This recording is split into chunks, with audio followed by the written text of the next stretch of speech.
Buenos días, buenas tardes y buenas noches. Donde sea que estés en este momento, esto es El Momento. And I'm your host, Eleanor Orrio. This week's episode is quite exciting, so take a deep breath because this is El Momento. Quick side quest before we start the actual episode. I am so sorry I didn't post last week. I have been busy with various after school activities and just general assignments and couldn't find enough time to sit down to write and record this episode. But there's nothing I can do about the past, so without further ado, let us get started. 2023 was a year made for women by women, with monumental movies like the Barbie movie coming out, and trends like girl dinner. Femininity was so in last year. With Women's History Month, it's important to acknowledge some of the wonderful minds that helped us women reach where we are today.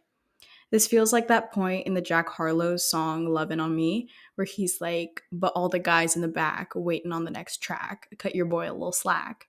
So, to anyone who is not expecting this kind of episode today, cut your girl some slack. Without further ado, let's begin.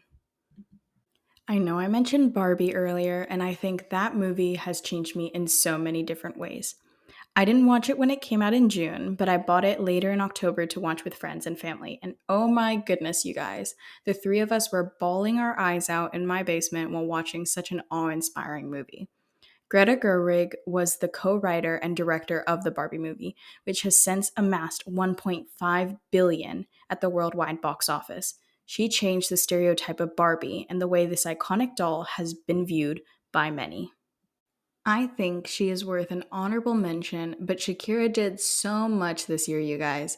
She grew not only as an artist, but as a person as well. She has a new album getting ready to be released, Las Mujeres Ya No Lloran, and I think all of her latest singles have been quite spectacular.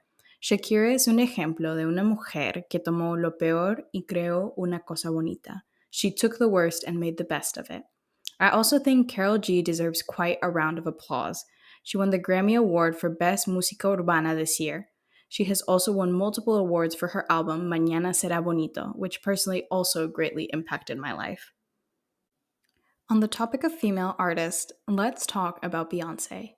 Queen Bee is breaking the internet right now with her latest hit single, Texas Hold'em, and upcoming album, Act 2. She is the record holder right now for the most Grammys of all times for various songs. Fun fact, we actually watched her music video for her song Formation in my AP US history class because of the historical context in some of the scenes for the video. Beyoncé is credited with the empowerment of many female African American artists, such as Megan Thee Stallion. She and Beyoncé did a remix of Megan's hit song Savage together during the summer of 2020. You may also know Megan Thee Stallion from hits like Bongos, Sweetest Pie, and Body. She literally has a whole season dedicated to herself, y'all. She's amazing. If you don't know what I'm talking about Hot Girl Summer, a term coined by Miss Stallion. These two women, amongst many others, are paving the way for young Black female artists. While doing research for this episode, I found a list from Forbes of various historic firsts for women from this year. So let's take a look. Admiral Lisa Franchetti became the first woman to lead the U.S. Navy when the Senate voted to approve her in November. She also became the first woman to serve on the Joint Chiefs of Staff. Claudia Golden became the first solo woman awarded the Nobel Prize in Economics. Even more remarkably, she won for studying obstacles women face in obtaining equal pay. And WNBA star Candace Parker became the first woman to call the NBA All-Star Game. During the February broadcast, the former player explained why who calls the game is important. Representation and opportunity matter. Also, I think we need to just take a moment to discuss the boat trend. Oh my gosh, you guys, I love this trend. I think it's absolutely amazing that women are getting to be feminine and not get hated on for doing so. Adding bows to everyday items just makes them so much more enjoyable. I think it's really nice that girls have made a comeback this year. We are reclaiming being feminine in a way that is healthy and beautiful. This is the part where I remind you that this is all just my opinion, but I'm so happy we are going back to the clean girl aesthetic. As you all know, I did an episode about 2 weeks ago about the 10-year-olds at Sephora and the dangers of what happens when you encourage these younger generations to grow up too fast.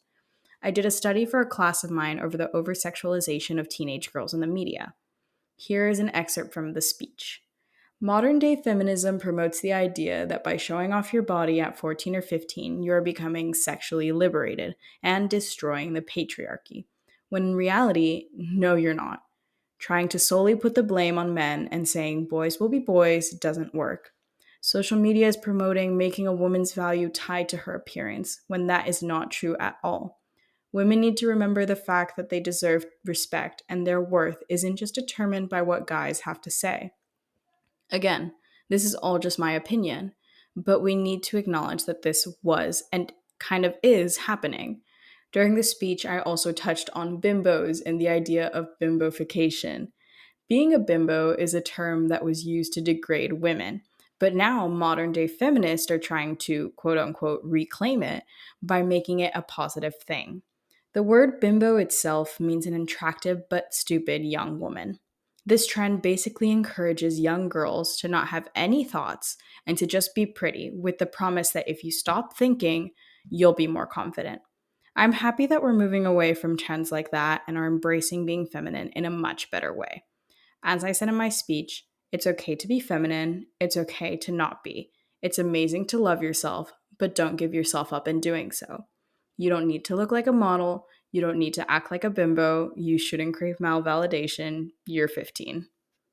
With that being said, happy Women's History Month, everyone. I really hope you enjoyed today's episode, and I hope to see you back here next week. As I have mentioned before, if you would like to nominate someone or nominate yourself to be featured on El Momento, fill out the form in the description of this episode. Once again, I am your host, Eleanor Orrio, and this has been El Momento.